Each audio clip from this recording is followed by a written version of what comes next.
16 सोमवार व्रत कथा। बहुत पुरानी बात है। एक नगर था अमरावती। वहां एक शिव मंदिर था जहां रोज पूजा होती थी। उसी मंदिर में एक ईमानदार ब्राह्मण पुजारी रहता था। वह दिन रात शिव भक्ति में लीन रहता।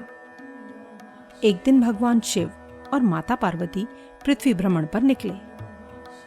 वे उसी मंदिर पहुंचे जहां वह ब्राह्मण पूजा कर रहा था। माता पार्वती ने मुस्कुराते हुए पुजारी से कहा, पुजारी जी बताइए, हम दोनों में आज के दिन पासा खेलने में कौन जीतेगा? पुजारी तो भगवान शिव का परम भक्त था। उसने झट से उत्तर दिया, भगवान शिव ही जीतेंगे। परंतु जब पासा खेला गया, माता पार्वती जीत गईं। उन्हें क्रोध आया।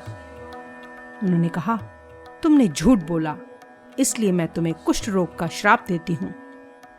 पुजारी स्तब्ध रह गया। उसकी जीवन लीला जैसे थम सी गई।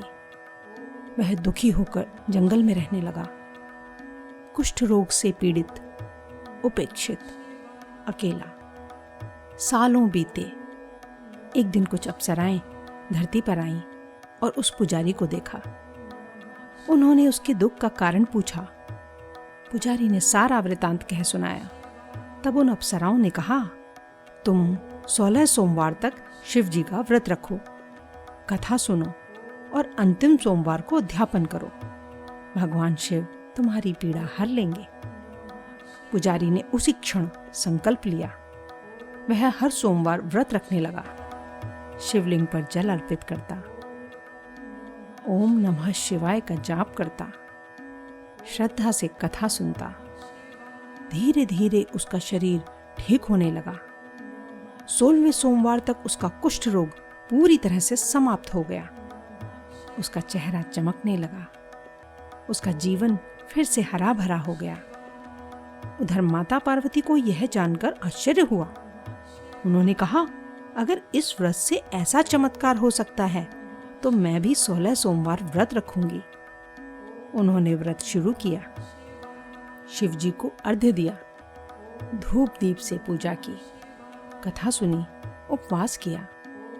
16वें सोमवार को उनका पुत्र कार्तिकेय, जो बहुत समय से नाराज होकर दूर चला गया था, स्वयं लौट आया। माता पार्वती के नेत्र भर आए। वह बोली, यह व्रत तो मनोकामना पूर्ण करने वाला है। फिर एक दिन माता पार्वती ने एक ब्राह्मण कन्या को यह कथा सुनाई। उसने भी व्रत किया। उसे योग्य वर मिला।